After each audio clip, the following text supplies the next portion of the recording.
सही ज्ञान ना होने के कारण उस लकड़हारे को भी बहुत दुख हुआ, लेकिन तब तक समय उसके हाथों से रेत की तरह फिसल चुका था। बुद्ध ने शिष्यों को एक लकड़हारे की कथा सुनाते हुए कहा, एक दिन एक राजा जंगल में शिकार के लिए गया तो रास्ता भूल गया। उसने बहुत देर तक रास्ता खोजा, लेकिन उसे रास्ता नहीं मिला। वह बहुत ज़्यादा थक चुका था। भूख और प्यास के मारे वह व्याकुल होने लगा। तभी उसने देखा कि जंगल में एक लकड़हारा लकड़ियाँ काट रहा है।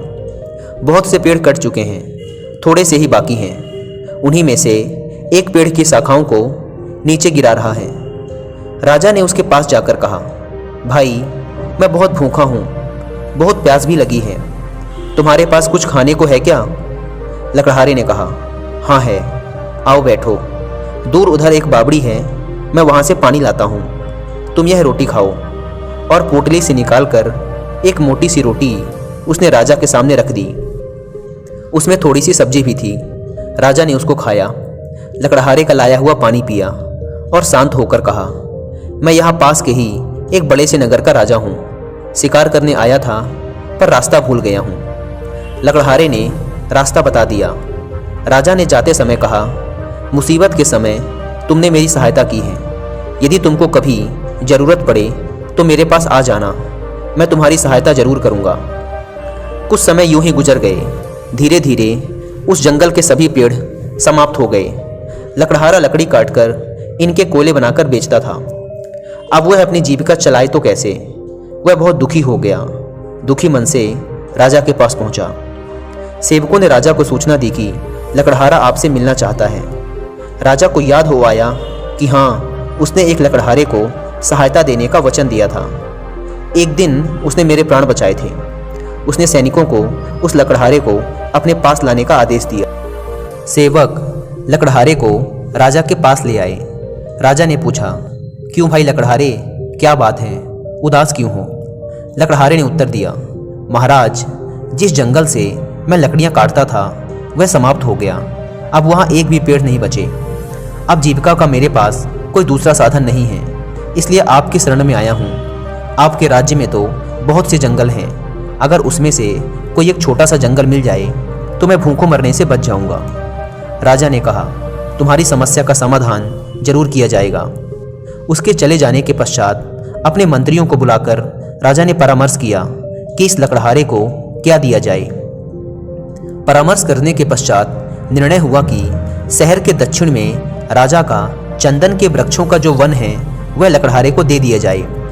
पदाधिकारियों को बुलाया गया। चंदन के वृक्षों का वह वन लकड़हारे के नाम कर दिया गया और उसको इस बात की सूचना दे दी गई कि आज से यह वन तुम्हारा हुआ।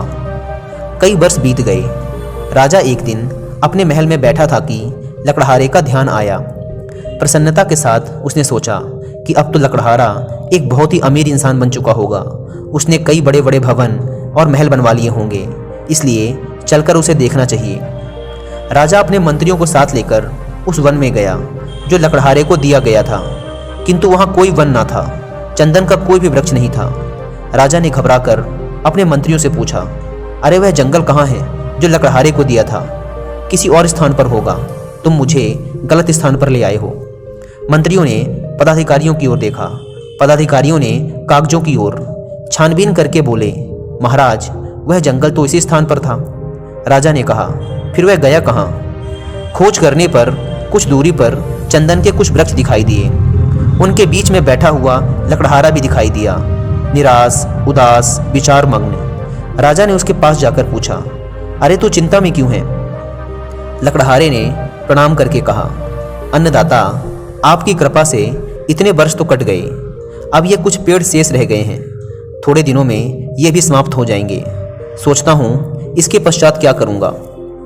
राजा ने आश्चर्य से कहा, वृक्ष तो थोड़े से रह गए हैं, बाकी वृक्षों का क्या किया?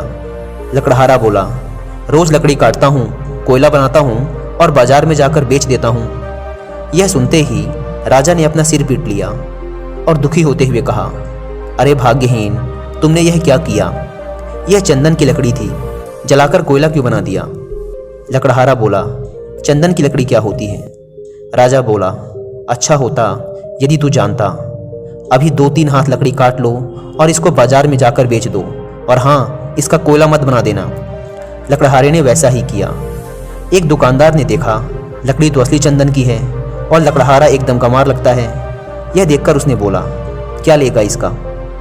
लकड़हारे ने पूछा, तुम क्या दोगे? दुकानदार ने कहा, 1 रुपया। लकड़हारा आश्चर्य में चिल्लाकर बोला, क्या 1 रुपया? उसका तात्पर्य था कि इस छोटी सी लकड़ी का 1 रुपया। दुकानदार समझ गया, यह जानता है। उसने बोला, 2 रुपए। लकड़हारा और आश्चर्य से चिल्लाकर बोला, 2 रुपए? दुकानदार ने घबराकर कहा, अच्छा 4 रुपए। लकड़हारा चिल्लाया, अच्छा 4? कुछ ही दूर पर एक दुकानदार खड़ा था। उसने देखा कि पहला दुकानदार एक मूल्यवान वस्तु को कौड़ियों के भाव खरीद रहा है। उसे पुकारकर उसने कहा, अरे इधर आ, मैं 10 रुपये दूंगा। लकड़हारे ने जब 10 रुपये का नाम सुना तो सिर पकड़कर बैठ गया और चिल्ला उठा। अपना सर अपने घुटनों पर रखकर रोने लगा। अब उसे मालूम हुआ कि जिस लकड़ी को वह कोयला बनाकर बेचता रहा वह कितनी मूल्यवान थी। उसने कितनी बड़ी संपत्ति का अपने हाथों से ही नाश कर दिया था। कहानी को खत्म करते हुए गौतम बुद्ध ने अपने शिष्यों से कहा, उस लकड़हारे की मूर्खता पर आप लोगों को दया आ रही होगी, किंतु सुनो मेरे शिष्यों, हम स्वयं भी तो उस लकड़हारे की ही भांति हैं। राजाओं के राजा उस परम पिता परमेश्वर ने न जाने किस बात से प्रसन्न होकर हमें यह सांसें और यह चंदन सा जीवन दिया था, लेकिन हमने अपनी गलत वासनाओं, घृणा, पाप की अग्नि से इसे जलाकर भस्म कर दिया है। कितनी मूल्यवान है यह सांसें, हमने इन्हें समझा ही नहीं। सांसों का यह चंदन वृक्षों से परिपूर्ण वन, जिसे हमने अपने काम, क्रोध, लोभ, मोह और अहंकार की अग्नि में जलाकर कोयला बना दिया है। परंतु जो होना था वह हो गया, अब उसे बदला नहीं जा सकता। अब जो चंदन के जो थोड़े से वृक्ष, यानी कि अब जो हमारा आगे का समय बचा है, आओ इन्हीं का उचित उपयोग करें और अपने जीवन को शांति, सुख और समृद्धि से भर लें।